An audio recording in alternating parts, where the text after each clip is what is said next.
गाजियाबाद के खोड़ा में बकरीद के दिन नाबालिग की हत्या ने बड़ा सियासी रूप ले लिया है।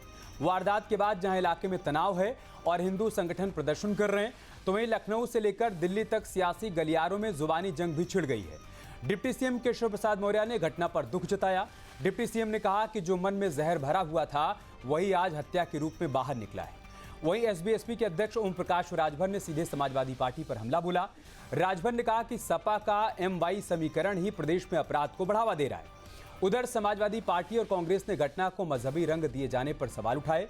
समाजवादी पार्टी ने कहा कि किसी भी अपराधी को धर्म का चश्मा पहनकर नहीं देखा जाना चाहिए।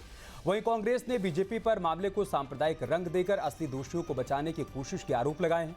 बड़ा सवाल यह है कि क्या ये महज विवाद में हुई हत्या है या फिर किसी मानसिकता का नतीजा है। दो टूक में आज इसी मुद्दे पर करेंगे चर्चा, लेकिन सबसे पहले बयान सुनते हैं। हत्यारा कोई भी हो, वो बक्सा नहीं जाएगा, उसको खोज निकाला जाएगा और हत्या करने वाले को फांसी पर चढ़ाने के लिए जो कार्रवाई होती है कानूनी, वो कानूनी कार्रवाई की जाएगी। सरकार कानून व्यवस्था को लेकर के बहुत गंभीर है और जिन लोगों ने ऐसा अपराध किया उनके खिलाफ कठोर से कठोर कानूनी कार्रवाई की जाए। 17 साल की उम्र में किसी की इस प्रकार से निर्ममता से हत्या करना, यह निश्चित तौर से जो मन में जहर भरा हुआ है वही उन्होंने हत्या के रूप में निकाला है और उसके लिए जो दोषी होंगे कार्रवाई होगी। अखिलेश यादव जी को उस पर बोलना चाहिए कि उनके वोटर हैं, उन लोग ऐसी हत्या क्यों कर रहे हैं। कहीं मुसलमान मार रहा है तो कहीं यादव मार रहा है। उनका MY जो फैक्टर है इस समय पूरे प्रदेश में आतंक मचाया हुआ है। समाजवादी पार्टी समझती है कि हिंदू मुसलमान शब्दों का इस्तेमाल नहीं होना चाहिए और जिन लोगों ने भी अपराध किया है, चाहे वो किसी धर्म किसी जात के हों, उन पे कार्रवाई होनी चाहिए, सख्त कार्रवाई होनी चाहिए, कानून के मुताबिक कार्रवाई होनी चाहिए। उत्तर प्रदेश में लगातार अपराध रुक नहीं रहे हैं, चाहे वो राजधानी लखनऊ की बात हो, अभी 3 दिन पहले प्रॉपर्टी डीलर को ये हत्या कर दी गई, अब ये गाजियाबाद की घटना है। लगातार उत्तर प्रदेश में हत्याएं हो रही हैं, लूट हो रहे, बलात्कार हो रहे हैं और भारतीय जनता पार्टी की सरकार कानून व्यवस्था देने में पूरी तरह से विफल है। बकरीद की शाम को हत्या हो गई और पुलिस हाथ पे हाथ धरे बैठी हुई है। अपराधियों को पकड़ने की जगह भारतीय जनता पार्टी का जंगल राज का इकोसिस्टम उसको हिंदू मुसलमान करने में लगा हुआ। इसको हिंदू मुसलमान करके सांप्रदायिक रंग दे करके दोषियों को बचाने में लगा हुआ। और चर्चा की शुरुआत करें उससे पहले आपको बताते हैं कि किन सवालों के इर्द गिर्द हम चर्चा को आगे बढ़ाएंगे। हमारा पहला सवाल है, नफरत की घिनौनी बुनियाद जानलेवा बना मामूली विवाद। हमारा दूसरा सवाल है, मन में भरा था जहर हत्या के रूप में आया बाहर। जो बात केशव प्रसाद मौर्य की तरफ से कही जा रही, क्या ऐसा ही है क्या? राजभर का अखिलेश पर तंज, MY का खुला आतंक, क्या वाकई में प्रदेश में MY का आतंक देखने को मिल रहा है? इसका जवाब भी तलाशेंगे। अपराधी की हुई पहचान, जाति धर्म पर छिड़ा घमासान, इसका जवाब भी तलाशेंगे। साथ ही सवाल ये भी करेंगे कि कानून का होगा सम्मान या बढ़ेगा सियासी तूफान। इन्हीं तमाम सवालों के इर्द गिर्द चर्चा को आगे बढ़ाएंगे। मेहमानों से आपका परिचय करवा देते हैं। हमारे साथ महंत रामदूत जी जुड़ चुके हैं, आप हिंदू धर्माचार्य हैं। साथ ही स्वामी दिव्यानंद जी हमारे साथ जुड़ चुके हैं, आप भी हिंदू धर्माचार्य हैं। मोहम्मद उस्मान साहब जुड़ चुके हैं हमारे साथ, आप मुस्लिम स्कॉलर हैं। उस्मान साहब, मैं शुरुआत आपसे करूंगा। क्या वाकई में यही वाली स्थिति है क्या कि जो मन में जहर भरा था वही हत्या के रूप में बाहर आया? अगर ऐसा ही है तो फिर ये जहर क्यों भरा है, किसने भरा है और कब जाकर ये जहर समाप्त होगा? देखिए, मैं सबसे पहले 17 वर्षीय सूर्या चौहान की दर्दनाक हत्या पर गहरा अफसोस और संवेदना व्यक्त करता हूं। किसी बेगुनाह नौजवान की जान जाना सिर्फ एक परिवार का दुख नहीं, बल्कि कानून के राज और सामाजिक विश्वास पर गहरा आघात है। अगर नामजद आरोपी दोषी साबित होते हैं तो उन्हें कानून के तहत कठोरतम सजा मिलनी चाहिए। इंसाफ में न रियायत होनी चाहिए और न ही देरी होनी चाहिए।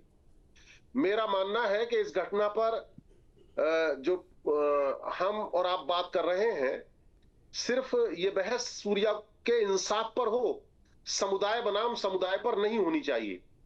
मैं 3 बातों में फर्क करना जरूरी समझता हूं। पहला ये कि जुर्म जिसने सूर्या की जान ली, और दूसरा ये कि वो जो जांच पूरी होने से पहले इस मामले को हम मजहब का टकराव में बदलने की कोशिश करें, वो भी एक जुर्म है। और तीसरा सबसे खतरनाक जुर्म वो न्याय के पैमाने को धर्म और पहचान के आधार पर बदल देना। तो अब सबसे पहला सवाल कानून व्यवस्था का है। 17 साल के एक युवक की हत्या हुई है, इसलिए पुलिस की कार्रवाई, जांच की गति और अपराध के कारणों पर सवाल उठना स्वाभाविक है। दूसरा, जांच की शफाफियत जरूरी है। पुलिस ने कुछ आरोपियों को गिरफ्तार किया है, कुछ लोगों से पूछताछ जारी है और कई एंगल पर जांच चल रही है। पुलिस के सामने एक तरफ पुराने विवाद या रंजिश का एंगल है, जबकि परिवार और कुछ प्रत्यक्षदर्शी घटना से पहले हुई कथित बातचीत का जिक्र कर रहे हैं। लेकिन सबसे अहम बात यह है कि पुलिस ने अभी तक किसी एक कारण को अंतिम और आधिकारिक घोषित नहीं किया है। सीसीटीवी फुटेज, कॉल रिकॉर्ड, गवाहों के बयान, आरोपियों से पूछताछ ये अभी जारी है, इसलिए जांच पूरी होने से पहले किसी निष्कर्ष पर पहुंचना जल्दबाजी होगा। पहुंचना भी नहीं चाहिए उस्मान साहब, हम भी नहीं पहुंचना चाहते हैं किसी भी निष्कर्ष पर, लेकिन लोगों की भावनाएं भी कुछ होती हैं। आज सुबह से लगातार हमारे सहयोगी वहां से रिपोर्टिंग कर रहे हैं, जितनी तस्वीरें वहां से सामने आ रही हैं, फिर जितने बयान सामने आ रहे हैं, वहां लोगों के भीतर गुस्सा है, लोगों के भीतर आक्रोश है। और देखिए, एक धर्म का युवक मरा है और एक धर्म के लोगों ने मारा है, इस वजह से इसको मजहबी चश्मे से देखा जा रहा है। ये नहीं कहा जा रहा है कि सिर्फ धर्म विशेष के लोग ये अपराध करते हैं, लेकिन अगर एक धर्म विशेष के लोगों ने यहां पर हत्याकांड को अंजाम दिया है तो सवाल तो पूछा जाएगा ना। और ऊपर से जो बातें सामने आ रही हैं, उस युवक के, उस बच्चे के परिजन ये कह रहे हैं कि उससे कहा गया कि तुमने कुर्बानी देखी है क्या? नहीं देखी है तो चलो हम तुमको दिखाते हैं। तो मतलब ये सिर्फ एक अपराध का मामला तो नहीं हो सकता ना उस्मान साहब, ये विचार की बात भी है। देखिए, मैं इसे अभी इस पर इत्तेफाक नहीं करता, और मैं इसलिए इत्तेफाक नहीं करता कि हम लगातार ऐसे ही मामलों में, अगर कहीं कोई भी मामला हो तो उसे, जैसे ही हम अगर अलग अलग धर्मों से जुड़ा हुआ होता है तो उसे हम इस एंगल पर ले लेते हैं, और ये एंगल लेना किसी भी तरह से बेहतर नहीं है। ये बातें जो आप कह रहे हैं ना उस्मान साहब, टीवी में सुनने में बहुत अच्छी लगती हैं, लेकिन जमीनी हकीकत क्या है आप ये भी जानते हैं उस्मान साहब। जब कन्हैया कुमार की तरफ से टिप्पणी की जाती है तो कह दिया जाता है सर तन से जुदा, और उसका सर तन से जुदा कर दिया जाता है। बांग्लादेश में दीपू दास की धार्मिक उन्माद के चक्कर में हत्या कर दी जाती है, तब आप लोगों की तरफ से आगे बढ़कर ये नहीं कहा जाता है कि जो किया गया है गलत किया गया। और आज यहां पर अगर धर्म विशेष के लोगों ने एक अपराध को अंजाम दिया है और उस पर सवाल पूछा जा रहा है, तो आप ये कह रहे हैं कि धार्मिक चश्मे से मत देखिए भाई साहब, अपराधी अपराधी होता है। देखिए, मैं इस पर एक उदाहरण अभी हाल ही में जो संपन्न हुई थी होली, उस वक्त देने की बात करूंगा। देखिए, होली में पालम में भी एक हत्या हुई, चाकू मारकर पुनीत यादव की। कराला में हत्या हुई, दिल्ली में ही टैक्सी ड्राइवर विकास शर्मा की। और बलजीत नगर में विजय उपाध्याय की एक विवाद में हत्या हुई। बुरारी में हत्या हुई एक 20 वर्षीय युवक की। लेकिन जो तूल दिया गया वो उत्तम नगर की घटना को दिया गया। तो वैसे ही मेरा कहना ये है कि यहीं से सवाल भी खड़ा होता है उस्मान साहब, जब आप ये कहते हैं कि जब कार्रवाई की जा रही है, सिलेक्टेड कार्रवाई की जा रही है, अगर मामलों को तूल दिया जा रहा है तो सिलेक्टेड मामलों को तूल दिया जा रहा है, तो फिर सवाल ये पूछा जाता है कि क्या आप चाहते हैं कि ऐसे मामलों को तूल ना दिया जाए? क्या ऐसे लोगों को लेकर सवाल ना पूछा जाए? क्या इस वजह से मन में आशंका पैदा होती है कि जब एक धर्म विशेष की बात आती है तो बचाव में कुछ लोग उतर आते हैं या फिर वहां पर तुष्टिकरण की राजनीति करने लगते हैं? ठीक है, आधा मिनट और सुन ले, पलट में आ गई सर। अच्छा ठीक है, आप कंप्लीट कर लीजिए। तो गाजीपुर में जो आस मोहम्मद थे, उनकी भी जो है होली के टाइम पर ही हुई थी। देखिए, आप करने लगे ना, आप करने, या तो अपनी बात पर रहते हैं आप कि यहाँ जिन लोगों ने गुनाह किया है उसकी सजा उनको मिले, मधुबनी की, या तो आप इस बात पर टिके रहते हैं उस्मान साहब कि जिन लोगों ने गुनाह किया उनको सजा मिले, और या तो फिर जो आप कर रहे हैं आप यही करते। ठीक है, महंत रामदूत जी, उस्मान साहब का यह कहना है कि एक अपराध हुआ है, इसमें अपराधी हैं, उनको सजा मिलनी चाहिए, लेकिन धर्म के चश्मे से नहीं देखा जाना चाहिए। देखिए प्रभु, अब मुझे नहीं समझ में आता कि यहाँ बैठ के घर के बुजुर्ग क्या दिशा निर्देशन देना चाहते हैं अपने बच्चों को, क्योंकि ये तो तब भी कह रहे थे जब 26 लोगों की धर्म पूछ के हत्या कर दी गई थी इस देश में, तब भी इनका यही कहना था कि धर्म के आधार पे इस केस को नहीं देखना चाहिए। आप धर्म के आधार पे कन्हैया कुमार को मार देते हैं, आप धर्म के आधार पे तरों की हत्या कर देते हैं, आप धर्म के आधार पे ये 17 साल का जो बच्चा मरा है उसको मार देते हैं, लेकिन उसको धर्म के आधार पे नहीं देखा जा सकता। आपके अंदर इतनी मानवता और संवेदना नहीं है कि किसी बच्चे की हत्या हुई है, किसी के घर का चिराग बुझा है, आप उसे जब धार्मिक आधार पे यहाँ गर्दनें काटी जा रही हैं, आप कहां तक बचाव करेंगे इसका? और छोड़ दीजिए, मैं एक प्रभु बहुत अच्छी घटना बताऊं, मैंने अभी 2 दिन पहले बकरीद के ऊपर एक डिबेट की थी, मैंने उसमें अपील की थी कि जीव हत्या को मत करिए, तो मुझे मुस्लिमों तरफ से गर्दन काटने की, हलाल करने की, कुर्बान करने की धमकियां मिल रही हैं। मुझे फोन के माध्यम से मेरे कमेंट बॉक्स भरा पड़ा है। क्यों मौलाना हंस रहे हैं साहब, आप, कैसी उस्मान बात साहब? करते हैं, कैसी बात करते हैं साहब मैं तहरीर यहाँ- दूंगा, मुझे आप भेजिए, उनके नाम पते मुझे भेज दिए, मैं उनके खिलाफ रिपोर्ट लिखाने की तहरीर दूंगा साहब। अरे मैं खुद उनके भेज खिलाफ दूंगा, कार्रवाई के परेशान लिए मत हो। मैं मुआयन करूंगा। बिल्कुल परेशान ना हो, रास्ता लगनी चाहिए, उनके खिलाफ कार्रवाई होनी चाहिए। उस्मान साहब एक चीज समझिए, आप किसी मजहब के, आप किसी पूरे एक समुदाय के बुजुर्ग हैं, आपको कहीं ना कहीं अपने बच्चों को इस तरीके से बढ़ावा नहीं देना चाहिए कि वो उसमें बढ़ के बढ़ावा चढ़ नहीं के दिया जा आगे रहा आए। है। उस केस को देखिए, उस छात्र को महंत जी, 200 बढ़ावा नहीं मीटर, दिया उस जा रहा बच्चे है। को, उस बच्चे को 200 मीटर दौड़ाया गया है चाकू लेके। आप कैसी बात कर रहे हैं? ये मजहब के आधार पे नहीं हुआ है। अगर देखिए, यहाँ कोई मेरी मुस्लिम सुनिए मरा बात। होता, यहाँ कोई मैं मुस्लिम इस मरा एंगल होता, को- आप समझिए, देखिए, यहाँ अपराध कोई अपराध- मुस्लिम मरा होता, यहाँ कोई मुस्लिम मरा होता तो आप ही छाती पीटते कि अल्पसंख्यक के नाम पे, माइनॉरिटी के नाम पे। आप यहाँ छाती पीट रहे होते बैठ के कि हमें जीने नहीं दिया जा रहा है। आप किस तरीके की बात कर रहे हैं? लगातार घटनाक्रम आपके समुदाय की तरफ से हो रहा है, हमारा क्या, हम मरते रहें? आप एक चीज को, आतंकवाद का कोई धर्म नहीं। ठीक है, जल्दी से जो उस्मान बुरा साहब कर आपका रहा है, जवाब, फिर उसका मैं कोई दिव्यानंद जी के धर्म पास नहीं। जाऊंगा। अरे ये बिल्कुल ठीक साहब, मैं ये ये ठीक कहूंगा- नहीं है, ये नहीं ठीक तो नहीं है उस्मान साहब। अरे साहब सुनो, वो जो मोनू मानेसर था, उसने नासिर और जुनैद को मारा, वो कौन था?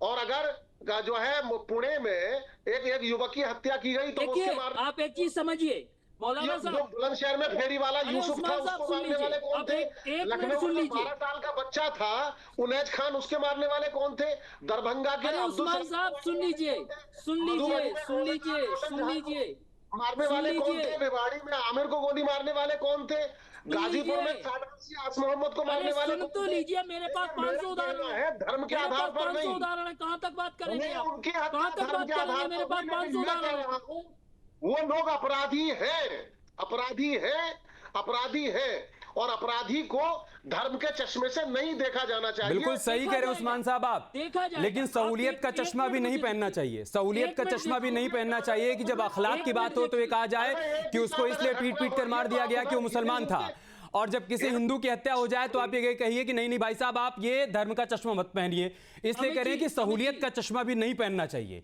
सुविधा के मुताबिक मुद्दों को पकड़ना नहीं चाहिए और सुविधा के मुताबिक मुद्दों को इग्नोर भी नहीं करना चाहिए। दिव्यानंद जी, ओके सर, आप दोनों की बात आ गई, मैं फिर से आऊंगा आप दोनों के पास। दिव्यानंद जी को चर्चा में शामिल कर लें। दिव्यानंद जी, जिस तरह की तस्वीरें सामने आई हैं, मतलब जैसे चाकुओं से गोद कर मारा गया है, ये सामान्य अपराध तो नहीं है। मतलब अगर हम ये कहें कि उसे हलाल करके मारा गया है तो शायद अतिशयोक्ति नहीं होगी। ये क्षणिक अपराध तो नहीं रहा होगा। ये किस तरह की मानसिकता है कि जो ये नाबालिग बच्चे, और इनमें से कई सारे नाबालिग हैं, जो आरोपी हैं जिन्होंने इस वारदात को अंजाम दिया है वो नाबालिग हैं। मतलब बचपन में क्या नफरत का बीज मन में बोया जा रहा है क्या? एग्जैक्टली यही बात मैं कहना चाह रहा हूं अमित जी। बात है, इस घटने को सूर्या को बकरा बनाया गया। एक तरफ 5 एक समुदाय के, एक तरफ एक वो दूसरे समुदाय का। इसका ठीक उलट क्यों नहीं हुआ? यह देश में कभी नहीं हुआ है। अगर वहां पर युवकों की बात थी तो वो 6 युवकों में कोई असद भी हो सकता था सूर्या की जगह। इससे स्पष्ट पता चलता है कि इसके पीछे मानसिकता क्या है, इनका प्रशिक्षण क्या है, इनका संस्कार क्या है, इन्हें कौन सा प्रशिक्षण दिया जा रहा है। और जो भी स्कॉलर हमारे डिबेट में जब बैठते हैं तो 2 रस्म पूरा करने के लिए आते हैं। मैं इसकी मजम्मत करता हूं, उन्हें सजा मिलनी चाहिए। पता है कि योगी सरकार भरपूर सजा देगी, उनके लिए जो कानून का जो प्रावधान है वो बिल्कुल होगा। तो ये बोल के अपना हाथ धो लेते हैं, आप बोलो या ना बोलो, सजा तो मिलना ही मिलना है। तो ये बोल के अपना पल्ला झाड़ लेते हैं। और दूसरा कि मजहब के चश्मे से ना देखा जाए। क्यों ना देखा जाए भाई? यहाँ पर 5 है, असद है, फलाना है, ठिकाना है, और एक तरफ सूर्या है। और जो स्टेटमेंट जो दिया है कि चलो तुम्हें हम ये कुर्बानी दिखलाते हैं, जबह दिखलाते हैं, तो ये क्या कहता है? ईमानदारी से बात होनी चाहिए। आप अपने समाज के बुजुर्ग हैं, आपके बच्चे क्या सीख रहे हैं, वो प्रशिक्षण कहाँ मिल रहा है, कैसे मिलता हो प्रशिक्षण? क्या माँ बाप की जिम्मेदारी नहीं है? आपके मौलवी मौलानाओं की जो आलिम है उनकी जिम्मेदारी नहीं है? ये जिम्मा कौन लेगा? क्या अगर नहीं तो आप समाज के अगर जिम्मेदार व्यक्ति हैं तो उन आलिमों के ऊपर प्रश्न उठता है, उन मौलवियों के ऊपर प्रश्न उठता है कि आप क्या जवाब देते हैं। उनसे आज तो जवाब चाहिए। रामदूत जी कुछ दिखा रहे हैं, उसके बाद मैं इसका जवाब लूंगा। मैं तो रामदूत जी कुछ दिखा रहे हैं। क्या है रामदूत जी, क्या दिखा रहे हैं? कर लूं? हाँ ठीक है, आप कंप्लीट कर लीजिए, आप कंप्लीट कर लीजिए देवानंद। हाँ, मैं कंप्लीट कर लूं। उस्मान जी से आज उत्तर चाहेगा, पूरा देश सुनना चाहता है कि आप क्या करते हैं। आप अपने समाज के एक सम्मानित व्यक्ति हैं, बुजुर्ग हैं, आपके प्रति क्या क्रिया मैं पूछ लूंगा, मैं ये वाला सवाल उनसे पूछ लूंगा, लेकिन उससे पहले महंत रामदूत जी कुछ दिखा रहे हैं। क्या दिखा रहे हैं सर आप? इनके मजहबी जो सोच है, जो चश्मे से ना देखा जाए, वो एक जीव हत्या न करने की अपील की ये सजा हो सकती है कि अब की बार महाराज की कुर्बानी कराई जाएगी। क्या है ये उस्मान साहब, ये क्या है? मतलब जब ये कहा जाता है कि इन बच्चों को हाईटेक एजुकेशन से दूर क्यों रखा जा रहा है, और देखिए तो दलील ये दी जाती है कि इनको दीनी तालीम देना भी तो जरूरी है। आ गया आपका सवाल, आ गया, वो हमने पढ़ लिया, कमेंट भी पढ़ लिया। ठीक है, हम देख रहे हैं किस तरीके के आक्रामक कमेंट किए जा रहे हैं और कैसे माहौल बिगड़े उस तरीके के कमेंट किए जा रहे हैं। इसीलिए मैं उस्मान साहब आपसे सवाल कर रहा हूं कि क्या इस तरह की दीनी तालीम दी जा रही है? क्या मतलब ये कहा जाता है कि मदरसों में दीनी तालीम देते हैं, ये नाबालिग बच्चे हैं। मतलब इतनी उम्र में हमारे यहाँ सिखाया जाता है कि बेटा ध्यान रखना कि गलती से पैर के नीचे चींटी ना आ जाए, चींटी भी आपकी गलती से मरने ना पाए, और ये बच्चे किसी को छुरा घोंप के मार दे रहे हैं। ये कैसी तालीम दी जा रही है उस्मान साहब? देखिए, हकीकत यह है कि रोज हत्या, लूट, धोखाधड़ी, ओनर किलिंग, जमीन विवाद, ये तमाम तरह के होते हैं, मगर हम अपराधी को अपराधी मानते हैं, उसके धर्म की गिनती नहीं करते।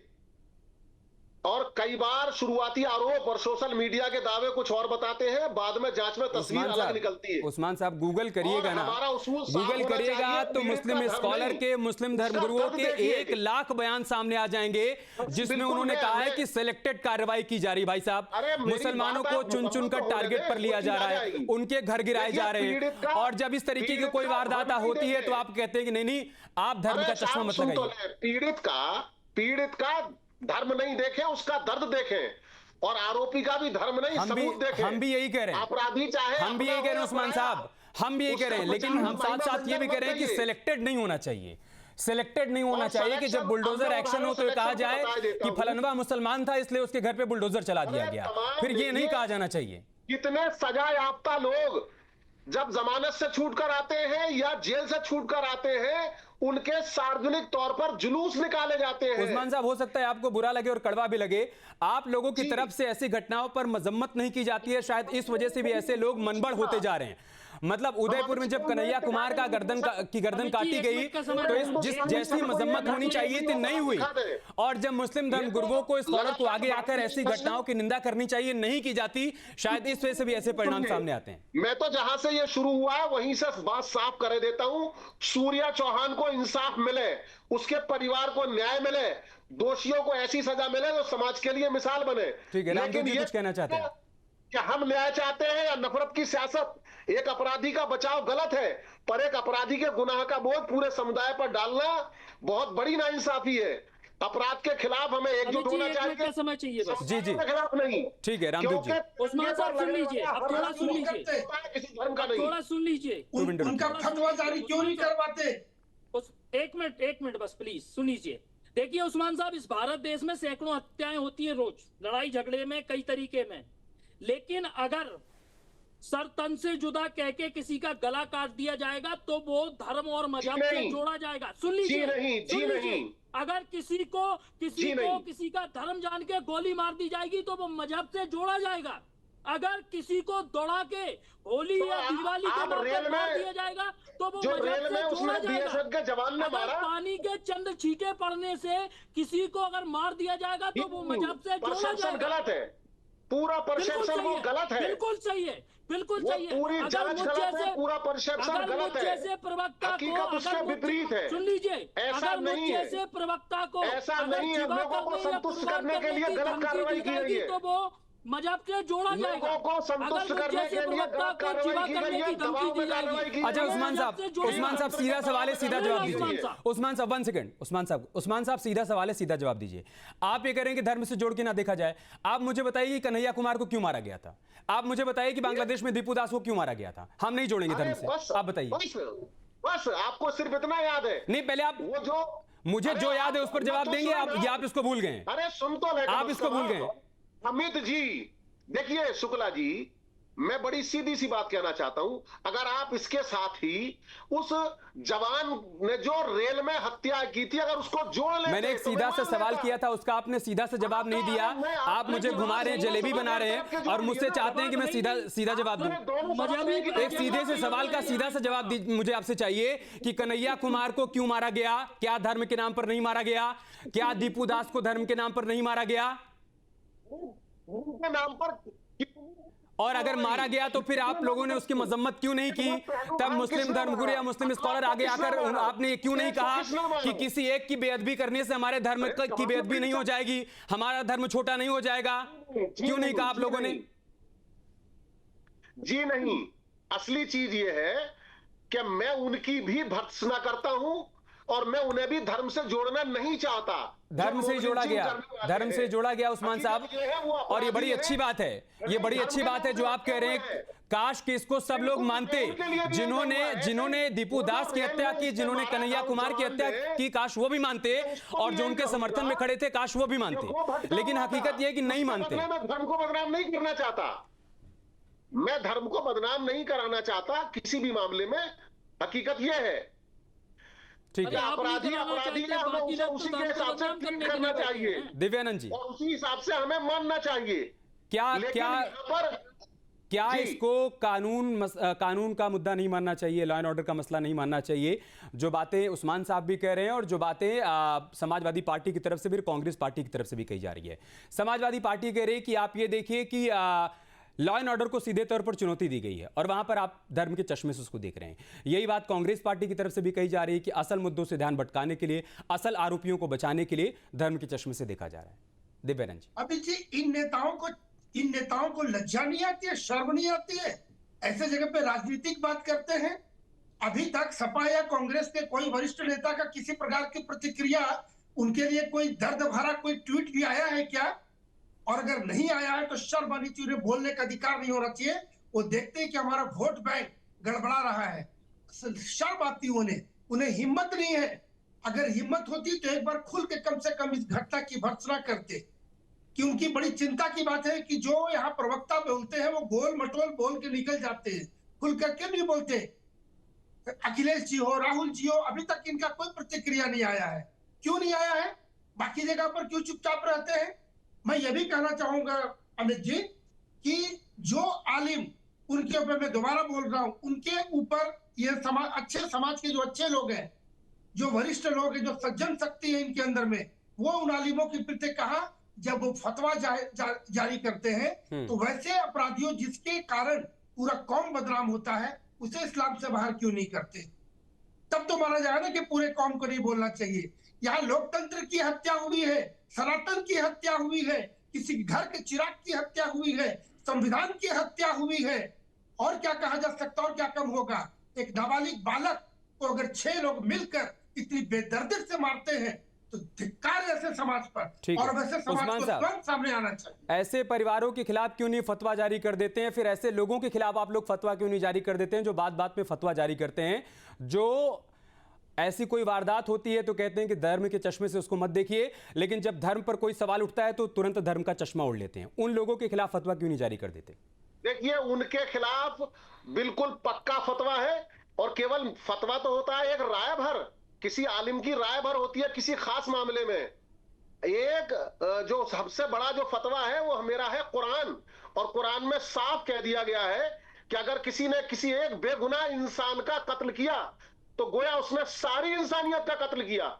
इससे बड़ा फतवा कोई और नहीं हो सकता, और वो कातिल हमेशा हमेशा के लिए दोजख में रहेगा, उसे कभी रिहाई नहीं मिलेगी। मैं तो फिर से अपनी उसी बात पर कायम रहना चाहूंगा। और नहीं, उस्मान जी बिल्कुल नहीं, ये जरा तसल्ली पकड़ ले। सवाल करिए दिव्यानंद जी, सवाल करिए, समय कम है।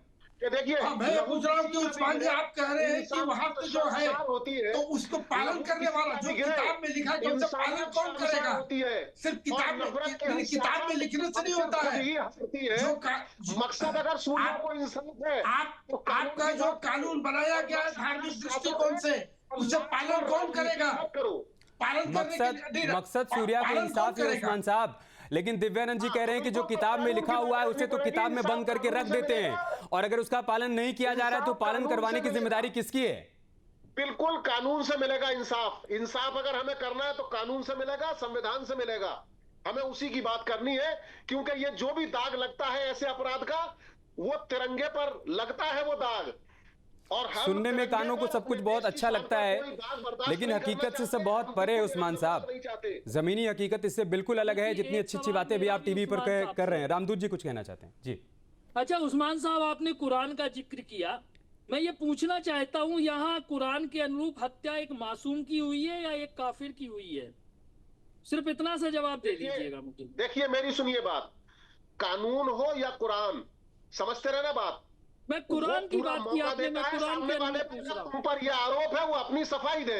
मैंने शुरुआती तौर पर बता दिया कि अभी इसमें पूरे मामले में जांच चल रही है, मैं यहाँ से कुछ भी फैसला नहीं दूंगा। ये ना आप वहाँ ये जो कुरान की सफाई दे रहे हैं, कुरान के अनुरूप एक मासूम की हत्या हुई है, काफिर की हुई है? मैं सिर्फ इतना पूछ रहा हूँ। कुरान के अनुरूप अगर वो बिल्कुल उसने अगर बेगुनाह की हत्या की है तो बिल्कुल वो उसकी सजा का भागीदार है, और कुरान के अनुरूप सजा का भागीदार है। मैं ये आपसे पूछना चाहता हूँ, आपने कुरान का नाम लिया, कुरान के अनुरूप सूर्या एक बेगुनाह व्यक्ति है या काफिर है? आप ये बता दीजिए मुझे। अब देखिए सुनिए ना, दोनों चीजों में, अभी दोनों में क्या हुआ है पूरा तसादुम में, जब जांच सामने आएगी पता चल जाएगा। अरे आपको मासूम कहने में क्या जा रहा है उस्मान साहब? वो मासूम नहीं था, एक माँ का बेटा था, एक घर का चिराग था, उसके पिता नहीं थे। आप सोचिए अभी उसके कितने सपने रहे होंगे, कितने सपने रहे होंगे पढ़ लिख कर कुछ करने के। वो मासूम नहीं था, यही तो आपसे सीधा सवाल कर रहे हैं कि मासूम था या काफिर था। देखिए मैं ऐसी कोई बात नहीं कहना चाहता जो जांच पर असर डालती हो। अच्छा, उसकी बहन का क्या बयान है, प्रत्यक्षदर्शियों के क्या बयान है, और पुलिस की रिपोर्ट क्या आती है, बस यहीं पर अविश्वास पैदा होता है उस्मान साहब। और इसीलिए फिर कहा जाता है कि मुंह में राम बगल में छुरी। एक तरफ आप ये कह रहे हैं कि आप घटना की मजम्मत करते हैं, एक तरफ आप ये कह रहे हैं कि आरोपियों पर कार्रवाई होनी चाहिए, एक तरफ आप कह रहे हैं सूर्या को इंसाफ मिलना चाहिए, और दूसरी तरफ आप सूर्या को मासूम मानने को तैयार नहीं है। यही दिक्कत है, यही दिक्कत है। और इसी को सुविधा और सहूलियत की राजनीति और बयान कहा जाता है, इसी को सहूलियत का चश्मा कहा जाता है उस्मान साहब, जिसकी बात मैं कर रहा हूं। आप ये कह रहे हैं कि धर्म का चश्मा उतार दीजिए, लेकिन आप लोग सहूलियत का चश्मा नहीं उतार पा रहे हैं। हमने उन पार्टियों को भी इनवाइट किया था जो सुबह से लगातार बयानबाजी करते हुए बात कह रही हैं कि इसको अपराध की नजर से देखा जाना चाहिए, इसको धर्म के चश्मे से नहीं देखा जाना चाहिए, लेकिन उन पार्टियों ने अपने अपने प्रवक्ताओं को भेजा नहीं, क्योंकि पार्टियों को लग रहा होगा कि उनके वोट बैंक का नुकसान हो जाएगा, उनका वोटर उनके हाथों से खिसक जाएगा। साहब, हर चीज को वोट के चश्मे से नहीं देखा जाता है।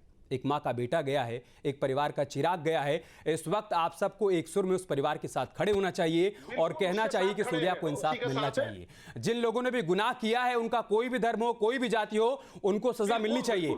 लेकिन जब पुलिस और शासन की तरफ से कार्रवाई की जाए तो फिर ये मत कहिए कि धर्म देखकर कार्रवाई की जा रही है, फिर ये मत कहिए कि सिलेक्टेड कार्रवाई की जा रही है, फिर उस वक्त आप धर्म का चश्मा मत लगाइए।